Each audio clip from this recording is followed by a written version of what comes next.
کہ ایک واقعہ پیش آیا جو آپ ہدایہ اول میں بھی پڑھ چکے ہوں گے اور مشکات میں بھی، کہ قبیلے اورینا کے لوگ آئے، اسلام قبول کیا۔ قبیلے اورینا اور کل دو قبیلے تھے۔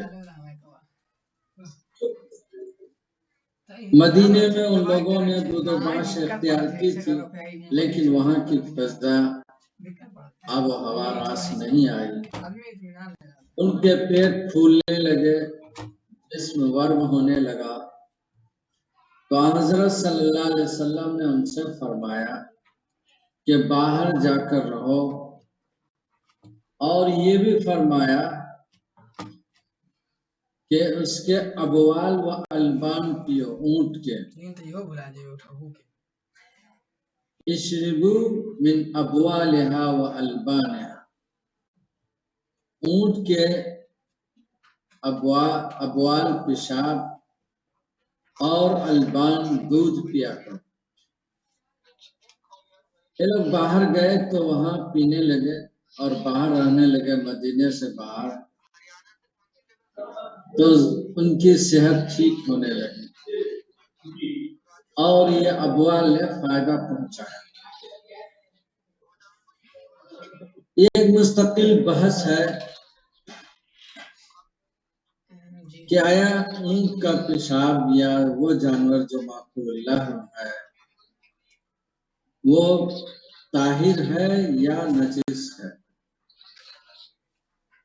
اس سلسلے میں آپ چونکہ وہاں بھی پڑھ چکے ہیں کہ امام محمد رحمت اللہ علیہ اسی کے قائل ہیں کہ یہ طاہر، لیکن امام ابو یوسف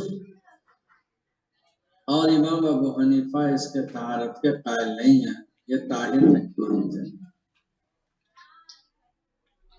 ایک دوسرا مسئلہ اس سے جڑا ہوا ہے کہ آیا وہ چیز، وہ پیشاب جب نجس ہے یا ان کے علاوہ اور بھی وہ چیزیں جو نجس ہوں، حرام ہوں، کیا بطور دوا اس کا استعمال درست ہے یا نہیں؟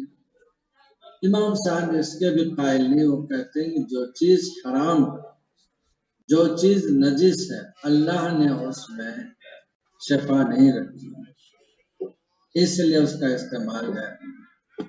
لیکن امام ابو یوسف علیہ الرحمہ بطور تداوی کے، دوا کے، ایسے جانور جس کا گوشت کھانا جائز نہیں، پیشاب حرام نجس ہے، بطور دوا کے، تداوی کے اس کا استعمال جائز قرار دیا ہے۔ یہ امام ابو یوسف علیہ الرحمہ کی رائے۔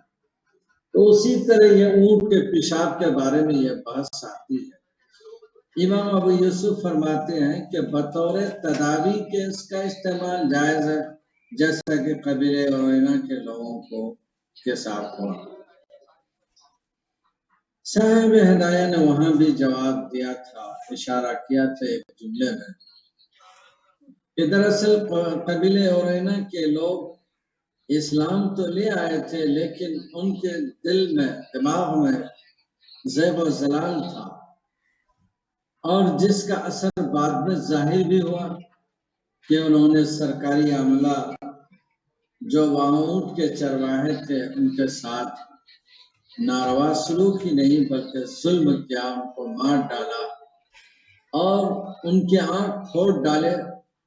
حضرت صلی اللہ علیہ وسلم کو اس کی خبر ہوئی تو آپ نے پھر قصاصاً ان کے ساتھ ویسا ہی کیا۔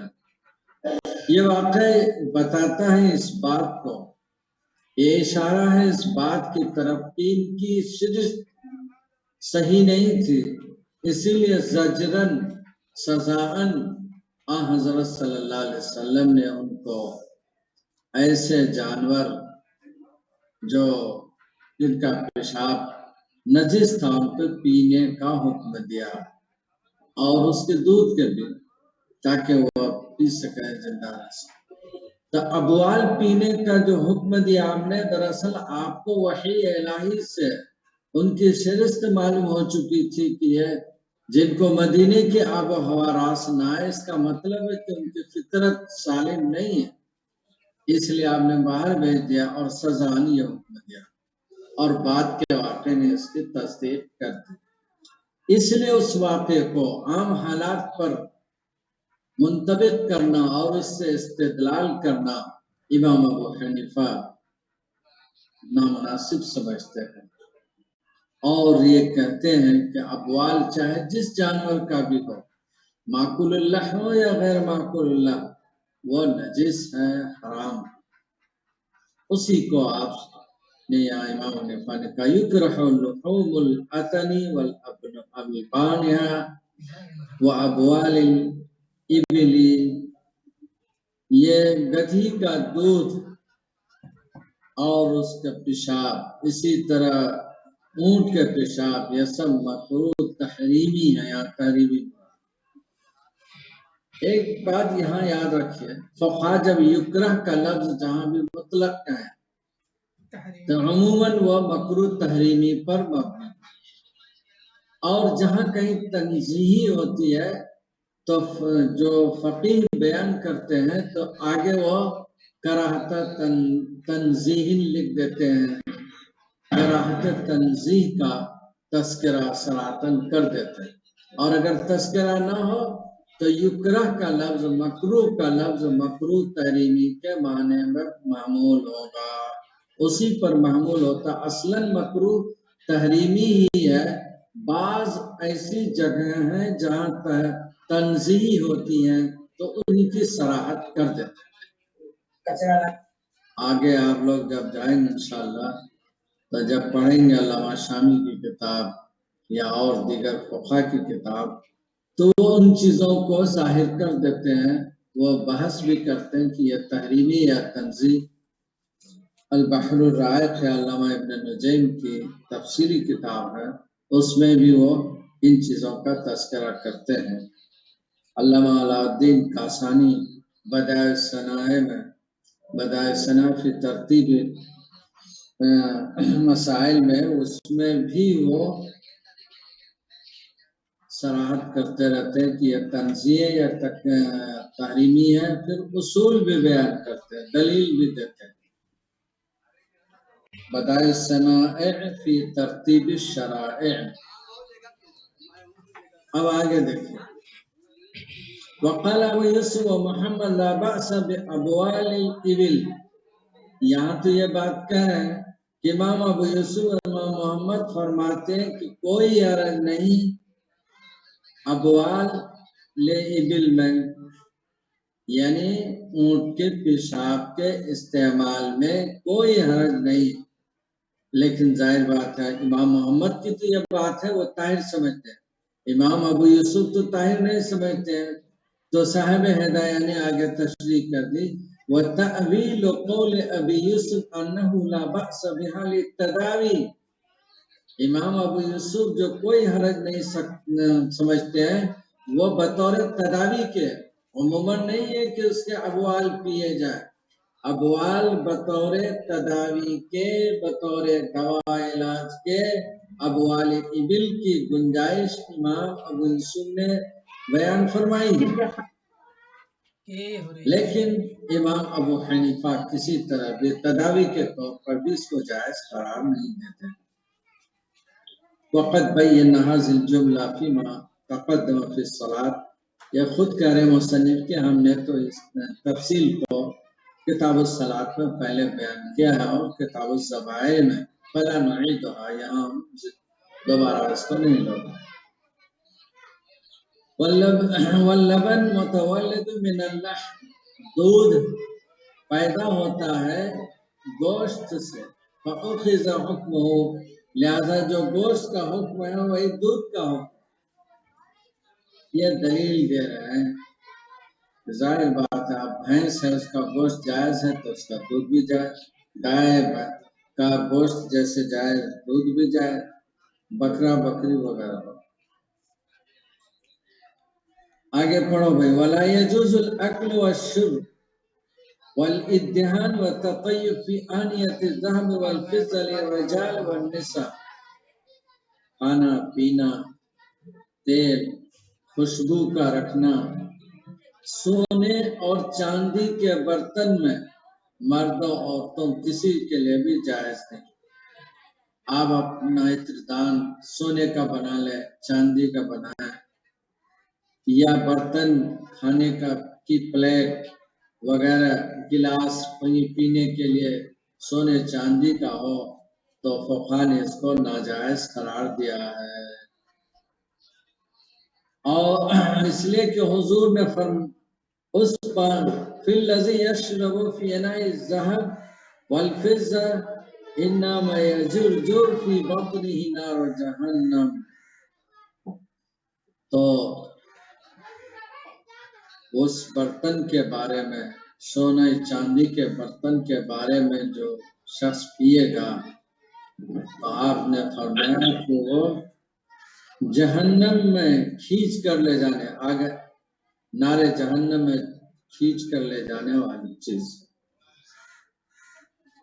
وَأُوتِيَ أَبُو هُرَيْرَةَ رضی اللہ بِشَرَابٍ فِي إِنَاءٍ فِضَّةٍ، حضرت ابو ہریرہ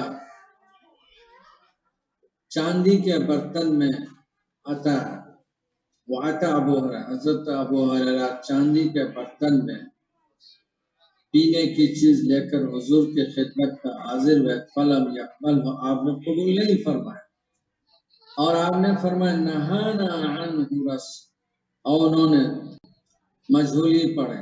وَأُوتِيَ ابو ہریرہ کے پاس چاندی کے برتن میں پینے کے لیے کوئی چیز لائی گئی، روایتوں میں آتا ہے دودھ تھا، تو انہوں نے قبول نہیں کیا اور کہا حضرت ابو ہریرہ نے کہ ہمارے رسول صلی اللہ علیہ وسلم نے اس سے منع فرمایا۔ وَإِذَا ثَبَتَ هَذَا فِي الشُّرْبِ، جب یہ بات پینے کے سلسلے میں ثابت ہے کہ یہ ممنوع ہے سونے اور چاندی کے برتن کا استعمال، قَذَا فِي الْإِدْدِهَانِ، اسی طرح تیل رکھنا، خوشبو رکھنا وغیرہ، لِأَنَّهُ فِي مَعْنَاهُ، وَلِأَنَّهُ تَشَبُّهٌ بِزِيِّ الْمُشْرِكِينَ، اس لیے کہ مشرکین کی تہذیب کے مشابہ، زی کہتے ہیں تمدن کو، لباس کو، تمدن تہذیب، اس کا تعلق اخلاق سے ہے، انسان کے اندرونی امور باطنیہ سے ہے۔ کسی کی طبیعت اچھی ہو، مزاج بہتر ہو، اخلاق اچھے ہوں، بات کرنے کا سلیقہ ہو، اور بیٹھنے اٹھنے، اور ان کے اندر لوگوں کے سلسلے میں خیرخواہی کا جذبہ ہو، جب بھی باتیں کرتا ہو جملے اچھے نکلتے ہوں، لوگوں کا استقبال خوش دلی سے کرتے ہیں، یہ سب تہذیب میں داخل ہے۔ اور رہن سہن، لباس، ظاہری جو چیزیں ہوتی ہیں باطن سے نہیں، ظاہر سے جو سلیقہ سامنے آئے اس کو تمدن کہتے ہیں۔ رہنا سہنا، اٹھنا بیٹھنا، اور کپڑوں کا استعمال کرنا، لباس کا ہونا، چلنا پھرنا، یہ سب تمدن، مکانات کا ہونا، اسی کو آج کی زبان میں کلچر کہتے ہیں۔ تو اور کلچر میں بھی بعض وہ ہے جو دیہی علاقوں کا کلچر ہوتا ہے، تمدن ہوتا ہے دیہاتوں کا، اور بعض جگہوں میں شہری کلچر، اربن کلچر آج کل عنوان دیا گیا ہے اس کا، تو یہ اسی مفہوم میں ہے۔ لِأَنَّهُ تَشَبُّهٌ بِزِيِّ الْمُشْرِكِينَ، مشرکین کلچر میں سے، ان کی تہذیب و تمدن میں یہ شامل، اور یہ تنعم ہے، مترفین، یعنی مترفین خوشحال لوگ، عموماً جو لوگ خوشحال ہوتے ہیں ان کی یہاں نئی تہذیب ہوتی ہے، خوشحال لوگوں میں عموماً عام طور پر جو انسان کی فطرت جس طرح مائل ہوتی ہے، انسان کا ذہن و دماغ جاتا ہے، وہ ہے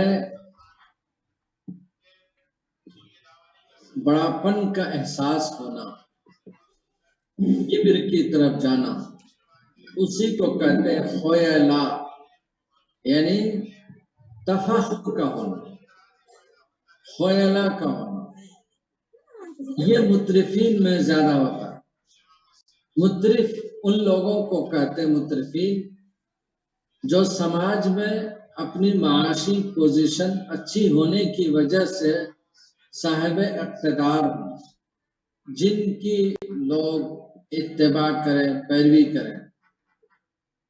عہد قدیم میں اور بھی ہندوستان میں بہت قریبی زمانے میں بھی، آج سے 40 سال 50 سال پہلے بھی، اگر کہیں بعض جگہوں میں 25 سال پہلے بھی یہ دیکھا جاتا تھا، گاؤں میں جو بڑے لوگ ہوتے تھے انہی کی دیکھا دیکھی لوگ زندگی گزارتے تھے۔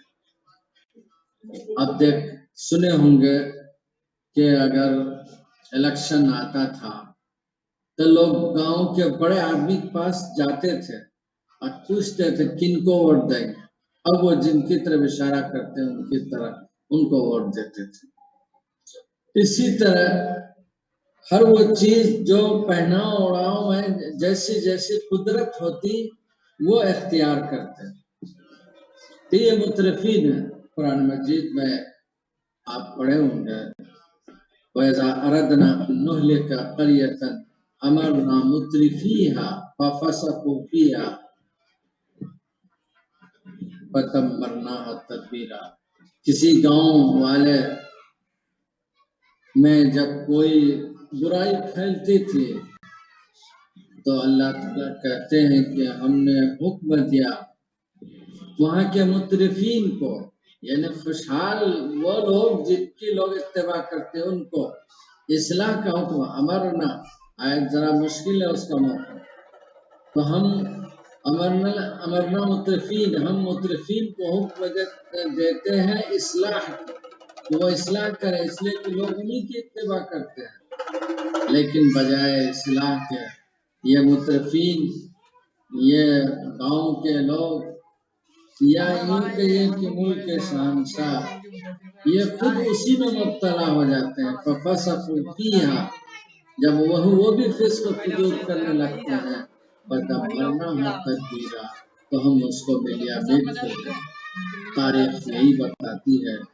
عہد قدیم کی قرون اولیٰ میں جب جائیں گے، قرون مسلمہ میں، تو آپ کو یہ تاریخ ملے گی کہ ان مترفین کے رویے کی وجہ سے عذاب آتا رہا۔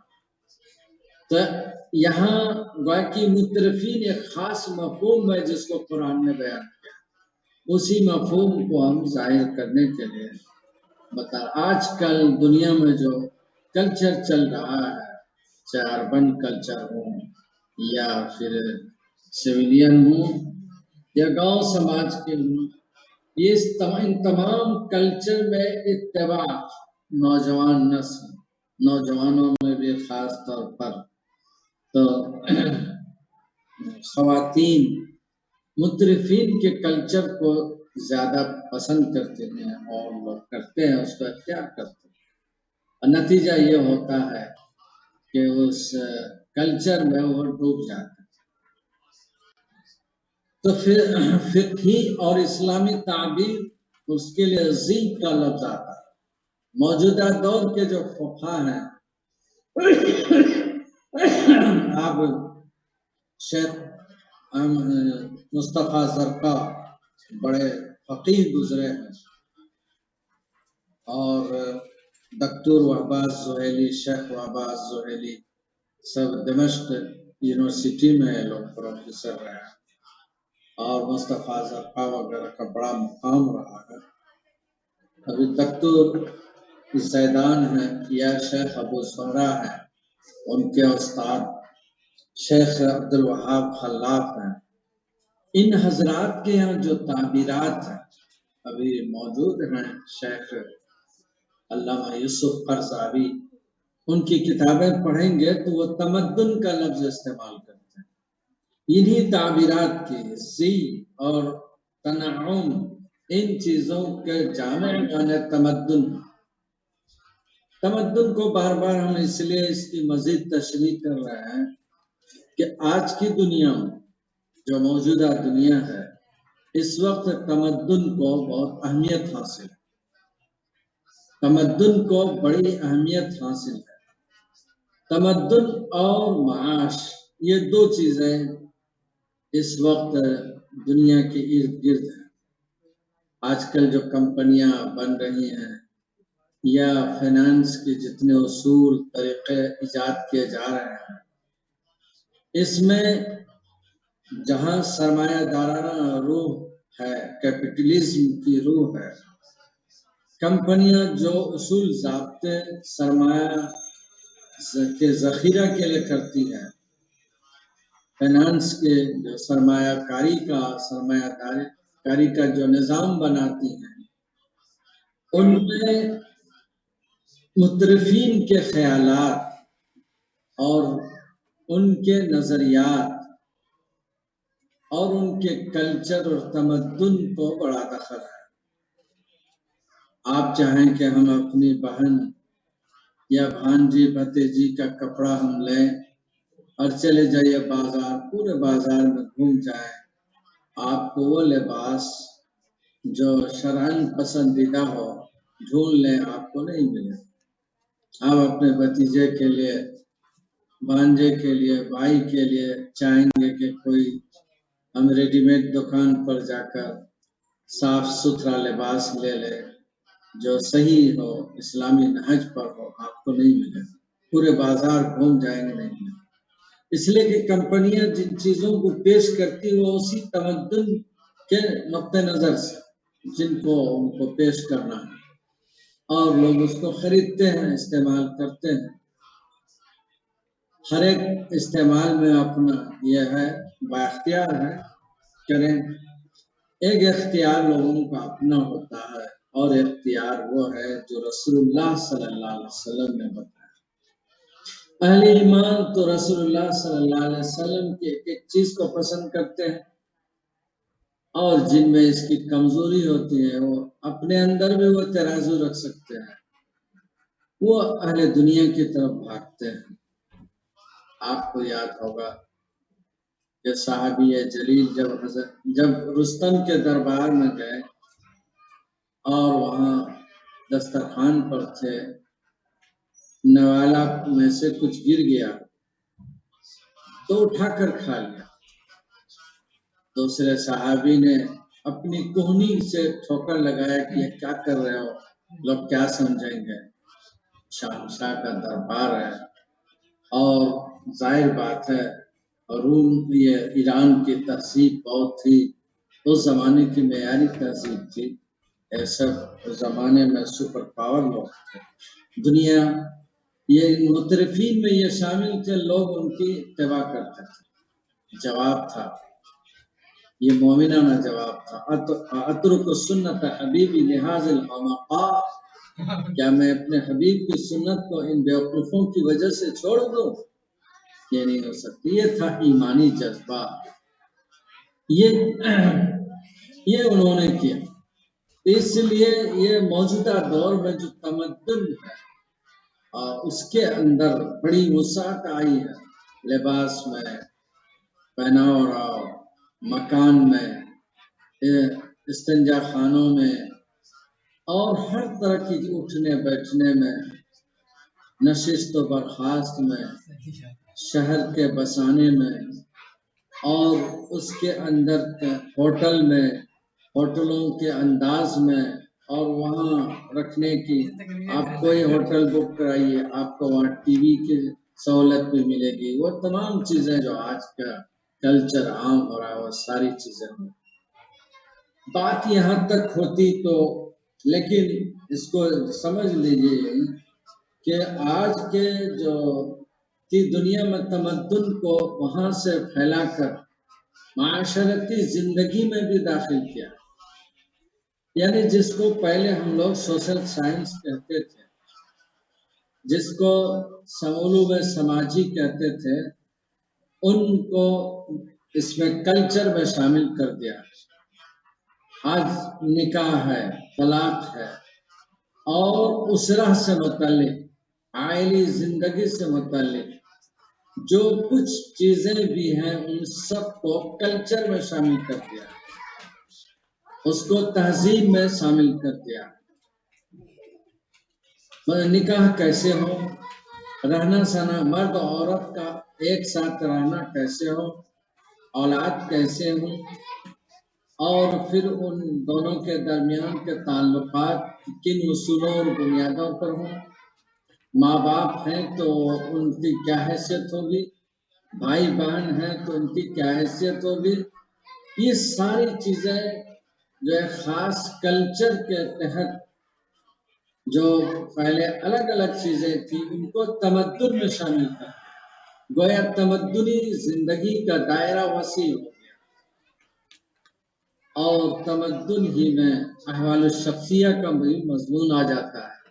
احوال الشخصیہ یعنی پرسنل لا، احوال الشخصیہ المسلمہ، مسلم پرسنل لا جو آپ سنتے رہتے ہیں، یہ پرسنل لا کو اسی میں شامل کیا گیا۔ اسی لیے آپ اپنے ملک میں بھی یہ سول کوڈ میں آتا ہے، شہری زندگی کی چیزوں میں آتا ہے۔ شہری زندگی بولے اسی کو جب آپ نئی دنیا میں جائیں، اسکولوں کالجوں میں جائیں، سوشل سائنس کے نام سے یہ چیزیں آئیں گی آپ کو، اور اگر آپ اور آگے بڑھیں گے تو پھر اربن کلچر کے نام سے یہ آئے۔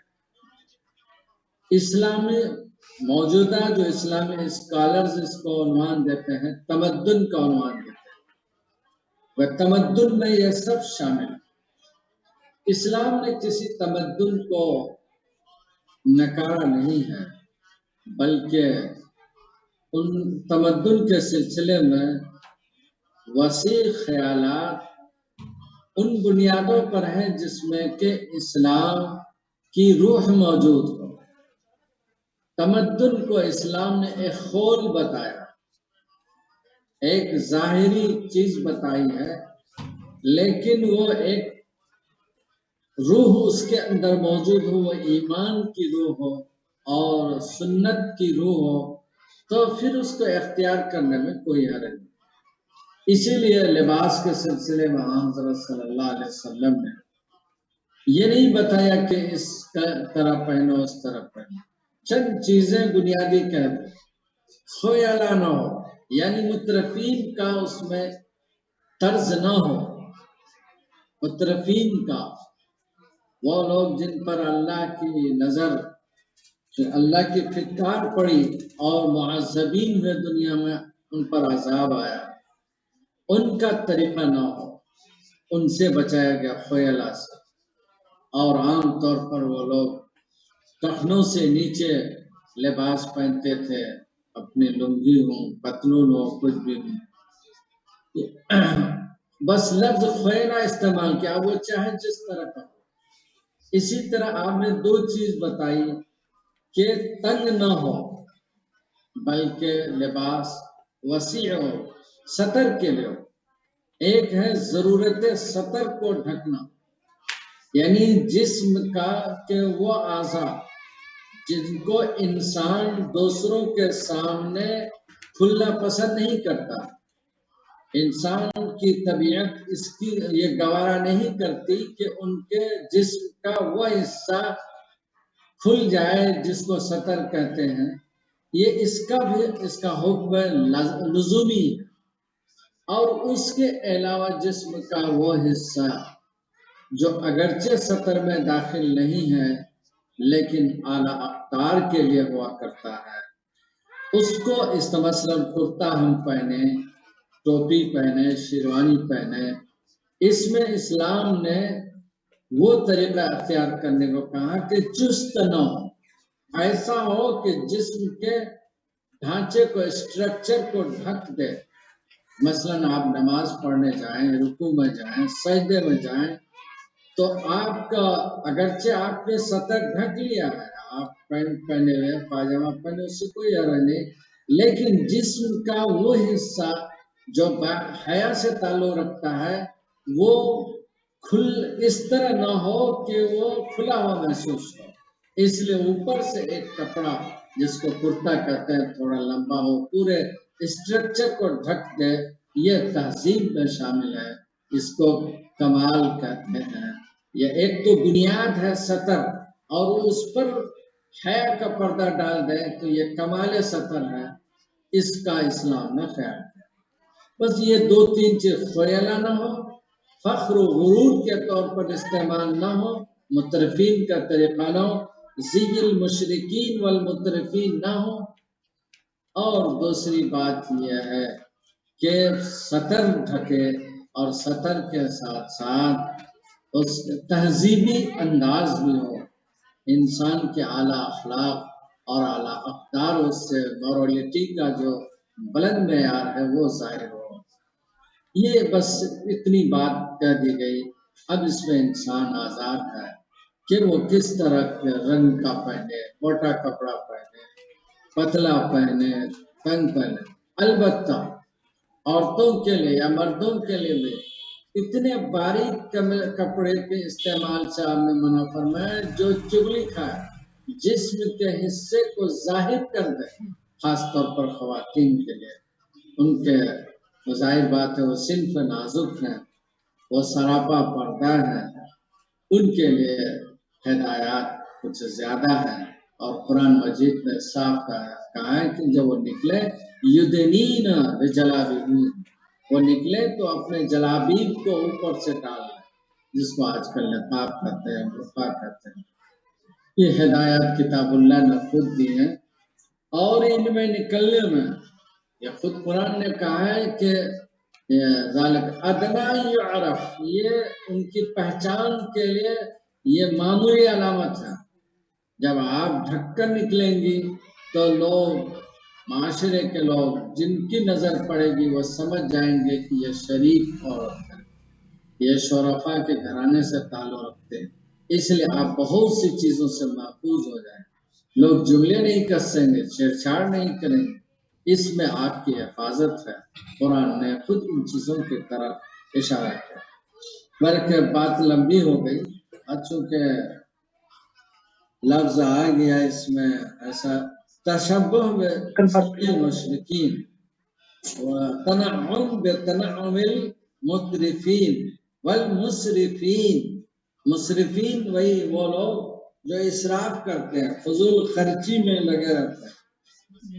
فضول خرچی آپ دیکھیں گے، بڑے شہروں میں جائیے گا، شادیوں میں اگر گئے دیکھیے، مسلمانوں کے آئے سب سے زیادہ یہ بات آپ کو دیکھ کر حیرت ہوگی، تعجب ہوگا، کیسے کیسے لباس، کیسے کیسے عورتوں میں، جو مترفین کے علاوہ مشرفین کا بھی طرز، اور یہ حد سے زیادہ اسراف. اور سنیں گے آپ کو، جب دیکھیں گے آگے زندگی میں کہ الگ الگ دعوتوں میں الگ الگ لباس، الگ الگ کلر چاہیے، اور لوگ ان سے پریشان ہوتے ہیں. جو خرید نہیں پاتے ہیں ان کے لیے دقتیں، قرضے لیتے ہیں، رشوتیں لینے پر مجبور ہوتے ہیں. اس طرح کی چیزیں پیدا ہو گئی ہیں. بلکہ تو کھانے پینے وغیرہ وغیرہ میں سونے اور چاندی کا برتن استعمال کرنا ممنوع ہے، کیونکہ یہ مشرکین، مترفین اور مسرفین کا کلچر ہے اور ان سے مشابہ ہے.